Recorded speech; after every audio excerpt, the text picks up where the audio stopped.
Hydrogens and the Enneagram. On the periphery of the Enneagram there can be inscribed various hydrogens in series, beginning with hydrogen 384. Why does hydrogen 384 begin the series marked on the circumference? Because human food, hydrogen 768, lies not in humankind. We take the general substance called food for humans, H768, into our stomach through ingestion. However, unless it is digested, it is not yet really within us, so to speak, so the first action of digestion is to render foodstuffs into something that passes into us, in the form of hydrogen 384. Our sustenance regarded as H768 is external to us, which means it could be removed if necessary by a stomach pump after we have eaten it. However, once it becomes transformed into hydrogen 384, referred to as water, it cannot be removed, because it is part of our physical organism, circulating in our bloodstream and lymphatic system. We can hence see why hydrogen 384 begins the series of transformations in the Enneagram, at point 1, which is Ray, in the illustration shared. If we swallow a metal button or a coin, it passes, let us hope, right through us. A button or a coin are not food for humankind. They are not H768, not even the lower hydrogen 1536, which is food for herbivores such as cattle. In other words, herbage, raw substances, fibrous things and so on, which cannot sustain us through digestion. We cannot eat grass, which belongs to that class of substances called H1536. We need an external transformer. This could for example be a cow or a sheep that eats grass, then carnivores eat the meat and drink their milk. This is the external transformation of hydrogen 1536 into H768. However, we have inner transformations too, which begin with H768 passing into H384. To begin with, say, grass, which is transformed or processed by cows. Then a person eats the cow and drinks the milk or dairy products, and both are in turn processed within our bodies, then transformed into something else, and so on. All of life is a continual transformation of one thing into another. Digestion is transformation, or breaking substances down into something higher, something finer. When a beefsteak is digested by the action of carbons already present in our body, by the enzymes and ferments such as exist in the acidic gastric juices of our stomach, then the alkaline secretions of the liver's bile and pancreatic juices in the small intestine begin their work, for digestion of food is dualistic, first acid and then alkaline, and therefore under two triads. Then the beefsteak ceases to be a beefsteak. It is not only dissolved, but transformed into finer matters, on the scale of the universe, which can then pass into our bloodstream. In the first stage H768 becomes H384.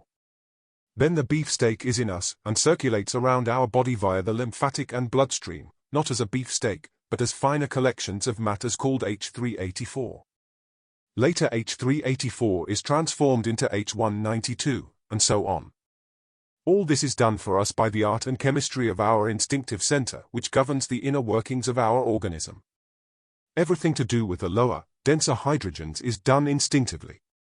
However, it is left up to us whether we make anything of the higher hydrogens.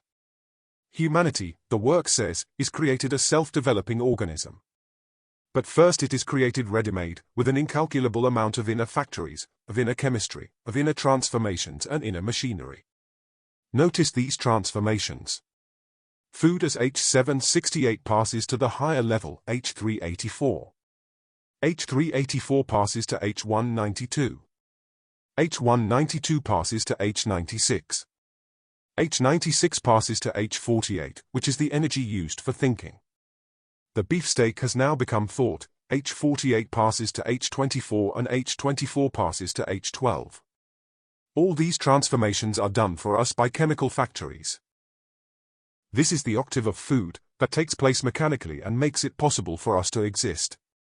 For it is necessary to create a being capable of existing first of all, before there is any question of it developing into something different.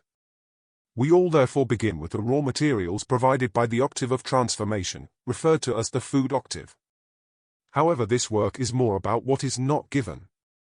It covers the manufacture within our bodies of more materials, more hydrogens than provided by that food octave. This only begins when the first conscious shock is given, the shock at point 6 of the Enneagram. At which point the real work begins, if we value the ideas, ponder and reflect upon them, then apply this guidance to our daily lives, making the work into practice, which requires a certain quality of inner reflection. For if we begin to live these ideas, then a new octave begins, starting from hydrogen 48, which emerges to break through to us from global consciousness, to the uppermost and then working its way down to the lowest story of our inner factory. In other words, the effect of it will gradually be felt in every part of the human mechanism. This beginning of a new octave is not given through nature, and therefore must be created as it is extra, in addition to what is already provided for our survival, and can only be created by giving oneself a shock at the innermost mental level. Since this shock is not given by nature but needs be given by us, to our inner levels, it is called a conscious shock, and so has many sides, many forms, and in this regard is different from the mechanical shock of breathing, which nature provides to the food octave. It is important to understand that the diagram only demonstrates an individual working on themselves, remembering themselves, then creating a new hydrogen 24 and a new hydrogen 12 in consequence, which begins to change their level of being. All ideas of this work, when they are received in like manner, assimilated and given a place, with the power of will applied to live by them, assist in giving the shock within our upper or mental compartment. This place corresponds in the Enneagram to point 6 as illustrated. The mind must change before the rest of us can change. This is the same teaching found in the Gospels, where it is said that one must first repent, which really means in Greek, to change our mind. To change one's mind means to think in a new way, which means that to think in a new way, we require new ideas, and to possess new knowledge. If we acknowledge the idea of time and recurrence shared previously, then realize that our past lies before us, not some indefinable dreamy future existence, this in turn makes us begin to have new thoughts about life, and so to change our mind. Of course not instantly, in some brilliant epiphany of insight, but gradually, forming over many years of practice. These thoughts open up a new part of our mind that otherwise would remain unused. This is an example of a slow shock in the mental part of us. It is a gradual transformation of our mind with regard to concepts of time, which then affects our emotional part, and in turn affects the physical part of us too. All the ideas of this work, when perceived in our minds and acknowledged, act like ferments, like leaven, and begin gradually to change the mind, our whole way of thinking, and particularly this feeling of I that is inherent. This has all to do with that shock in the mental part, or first conscious shock, which is illustrated in the Enneagram as the shock at point 6, and in the diagram of man as a 3-story factory, in its upper compartment, acting on H48. If we begin to live this work, then to think about everything from the ideas that it teaches, and struggle to separate ourselves from negative emotion, useless ideas that simply drain force from us and so on. If we try to live each moment fully, feel ourselves walking carefully amidst the events of life, as if we had something protecting us on our feet, then we will begin to give ourselves that first conscious shock, creating the extra hydrogens 24 and 12 that are needed. We must also grasp what it is to have a long inner struggle, between yes and no, with regard to this work, for it is only our inner attitude that counts and nothing else.